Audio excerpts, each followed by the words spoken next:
Assalamualaikum warahmatullahi wabarakatuh. Perkenalkan, nama saya Putri Diakinata dari Mat Insan Cendekia, Aceh Timur.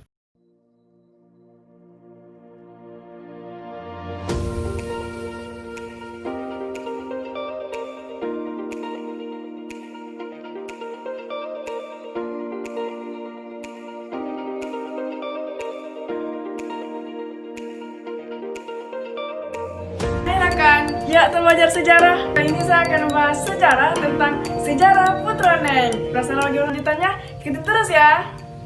Walaupun di rumah aja, kita tetap belajar yang namanya sejarah. Kenapa? Karena sejarah itu penting agar kita bisa belajar dari masa lalu atau apa yang akan terjadi di masa yang akan datang. Nah, apakah kalian pernah berpikir nih bahwa kalian tuh bakal menikah dengan beberapa banyak pria? Sebanyak kurang lebih 100 pria. 100 suami coy, 100. Kebayang gak sih gimana 100 suami? Apakah kamu pernah berpikir seperti itu? Nah, namun kisah ini terjadi pada kisah Putroneng. Nyan Nyo Leon Ki. Itulah nama asli dari Putroneng. Dia merupakan seorang komandan perang yang berpangkat jenderal di Cina Buddha. Nyan Nyo Leon Ki ini juga merupakan seorang perempuan yang berhasil dikalahkan oleh Merah Johan. Merah Johan ini merupakan seorang ulama yang berasal dari Aceh, tepatnya di Kerajaan Perla. Nah, Merah Johanlah yang berhasil mengalahkan seluruh pertempuran yang dipimpin oleh Nyan Nyo Leon Ki pada masa itu. Jadi, Merah Johan ini sangat ingin bahwa seluruh kerajaan-kerajaan yang berasal di Darut Donya Darussalam ingin menyatukan kembali. Sehingga disinilah awal terbentuknya cinta antara Merah Johan dengan Nyan Nyo Leon Ki. Oh ya, sebelumnya nama Nyan Nyo Leon Ki ini yaitu nama sebelum dia menjadi muslim atau menjadi mu'alaf dan ketika dia sudah menikah dengan Merah Johan. Sekitar pada abad ke-16, akhirnya Merah Johan dengan Nyan Nyo Leon Ki menjalinkan hubungan dengan pernikahan. Kita lanjut ke Merah Johan. Merah Johan adalah suami pertama dari Putroneng.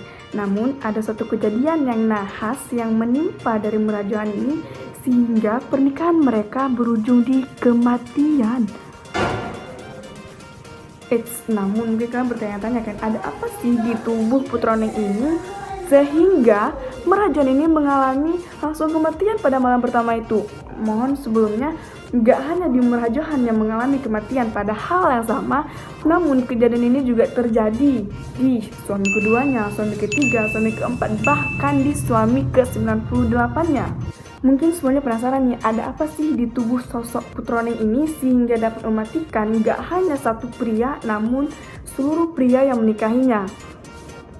Setelah dicari tahu nih, ternyata di tubuh Putroneng ada suatu racun yang terletak di kelaminnya yang dapat mematikan seluruh pria yang mendekatinya. Aku kasih contoh nih.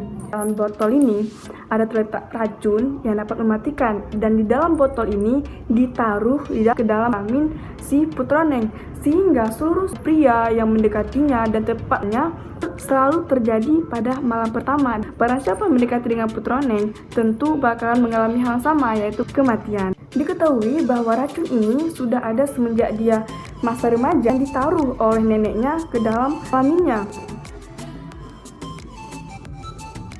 Wow. Mungkin kalian juga bingung nih, terus kalau misalnya ada racun, kenapa ya banyak aja gitu yang mau nikahin dengan Putroneng? Ya, aku bakal mikir gitu juga sih. Padahal nih, untuk menikahi Putroneng itu nggak sembarang. Dia juga, barang siapa yang ingin menikahi Putroneng, kalian tuh harus membagi kekuasaan atau wilayah kalian ke aku sebagian. Wow. Kita lanjut. Kita tiba di suami terakhir dari Putroneng, yaitu Syekh Hudam. Beliau yang berhasil selamat, yang melewati malam pertamanya tanpa terjadi apa-apa. Alhamdulillah selamat nyawa beliau. Nah, apa sih bisa gitu Syekh Hudam ini selamat? Jadi sebelum terjadi percintaan antara Syekh Hudam dengan Putroneng, Syekh Hudam beliau sudah berhasil memindahkan racun dari tubuh Putroneng. Nah, terus gimana ceritanya sih bisa Syekh Hudam mengambil racun dan tidak kepikiran oleh suami-suami awalnya nih gak bisa mengambil racun-racunnya? Ternyata gini ceritanya nih, Syekh Hudam konon kata memiliki juga ilmu-ilmu hitam penawar racun sehingga bisa mengambil racun tersebut.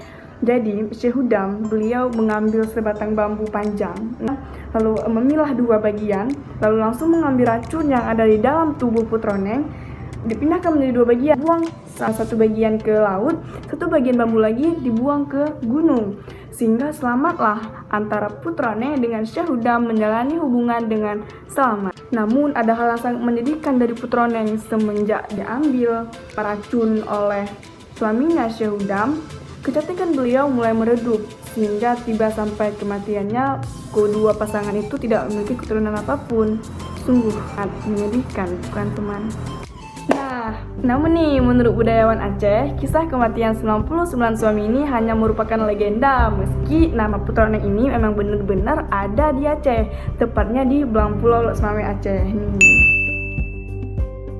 Nah, buku Putroneng ini kayak dipermisalkan bahwa sosok Putroneng atau Nia Nio Leonki ini sudah berhasil mengalahkan beberapa pasukan, lebih tepatnya ke pria. Yaps, jadi ini merupakan sebagai pelajaran kita juga nih bahwa kita itu harus menjadi perempuan yang perkasa, juga jangan sedikit ini jatuh. Nah, untuk kita semua para perempuan tetap terus semangat dan terus menjaga Indonesia Jaya. Cukup sekian penjelasan dari saya, sudah menjelaskan tentang bagaimana kisah Putroneng yang telah dinikahi oleh 100 pria tadi. Semoga ini bermanfaat bagi kalian, dan untuk kalian semua, keep humble, stay at home, stay safe, jangan kemana-mana, tetap di rumah aja dengan belajar sejarah. Wassalamualaikum warahmatullahi wabarakatuh. Dadah.